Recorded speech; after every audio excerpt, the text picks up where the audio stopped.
Igrejas que fecham as portas dos céus. Olá, amigos, meu nome é Antenor Gonçalves. Nós estamos nessa série e esse é o 4º vídeo. No primeiro nós falamos sobre o problema do estrelismo nas igrejas. Depois nós falamos sobre a questão do legalismo nas igrejas. No último vídeo nós falamos sobre o elitismo nas igrejas. E hoje eu gostaria de falar sobre um outro tema, uma outra questão, que ao invés de abrir portas dos céus para as pessoas, acabam fechando, que é o tema do puritanismo, o puritanismo nas nossas igrejas. Bem, o puritanismo foi um movimento iniciado lá na Inglaterra, no século XVI, durante o reinado da rainha Elizabeth I. E era um grupo que buscava fazer a reforma na igreja, com os sentimentos e as crenças calvinistas. O alvo deles era purificar. Puritanismo veio disso, dessa intenção de purificar a igreja da influência e dos dogmas católicos. Agora, quando os puritanos se viram perseguidos ali na Europa, na Inglaterra, muitos fugiram. E alguns deles foram para a América, para os Estados Unidos, e ali, inclusive, iniciaram uma colônia chamada Plymouth, lá no estado de Massachusetts. Agora, com o passar do tempo, esse termo puritanismo adquiriu um novo sentido, um novo significado.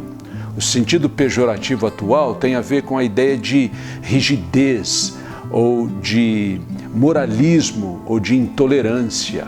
É sobre esse sentido atual que eu gostaria de falar, e com essa ótica é que eu gostaria de alertar as nossas igrejas. A Bíblia fala sobre a importância e a necessidade urgente da santificação. Isso é algo inegável.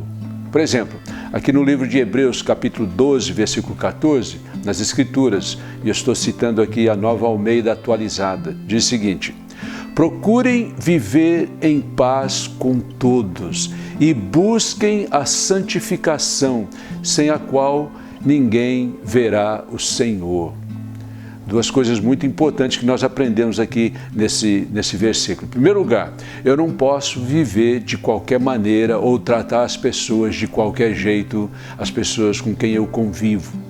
Mas outra coisa aqui que diz aqui no texto, eu não posso viver de forma mundana, aceitando e abraçando os valores, o modismo e as crenças culturais e achar que eu estou bem com Deus.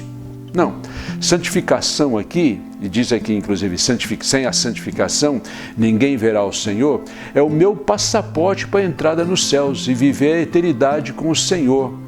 E santificação, no seu sentido original de hagiasmos, é a ideia de eu viver separado, não do mundo, mas no mundo. É como aquela velha ilustração do barquinho que está no meio do mar. Ele pode estar no mar, mas o mar não pode estar nele. Então, santificação ou santidade é uma coisa, é algo que vem do Espírito Santo. E o moralismo ou o puritanismo falso é outra coisa. E é algo que não deve existir nas nossas igrejas. Eu cresci ouvindo de líderes que diziam para as suas igrejas: o crente não bebe, não fuma e não joga. Mas se você abrisse a geladeira dele, lá no fundão da geladeira, atrás do alface, talvez o molho de tomate, estava a cervejinha dele ali, sendo gelada.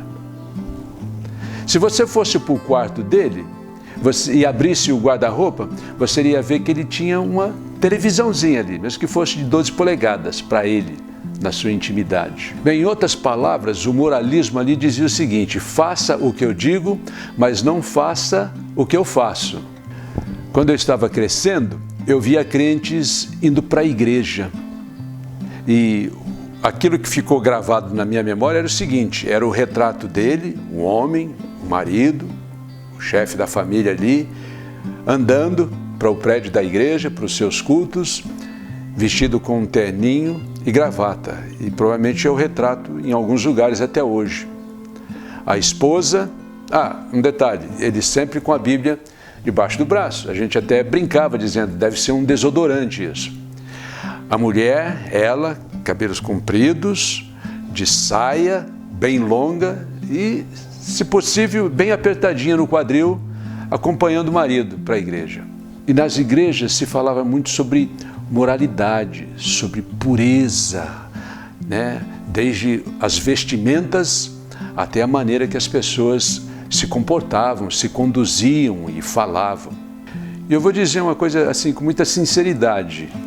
Quando eu vejo líderes batendo muito nessa tecla do moralismo, né, e em geral um moralismo muito de fachada, poderíamos chamá-lo até de hipócrita, e eu percebo que atrás desses argumentos, dessa cobrança, dessa insistência e às vezes intolerância, existe um problema na vida desses líderes.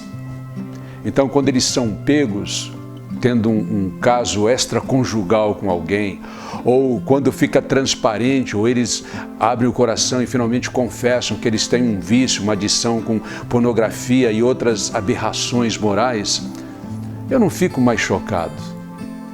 E não é cinismo da minha parte.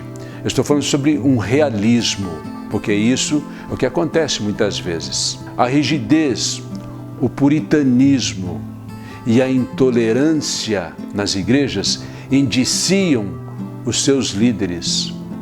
Esse espírito de cobrança nas igrejas com padrões humanos descrevem muitas vezes aquelas pessoas que deveriam ser o modelo para os crentes. Paulo escreve no livro de Filipenses, capítulo 1, versículo 27. Acima de tudo, vivam de modo digno do Evangelho. O que é que Paulo quer dizer com isso? Paulo quer dizer o seguinte: o nosso alvo é isso. Como discípulos de Jesus, nós vivemos de acordo com os padrões, o modelo e o Evangelho de Jesus. Nós não somos discípulos de pastores, nós somos discípulos do Supremo Pastor, o nosso Senhor Jesus Cristo. Então nós vivemos, nós nos portamos, nós nos comportamos de acordo com o Evangelho de Jesus, na santidade do Espírito, e não no puritanismo de fachada.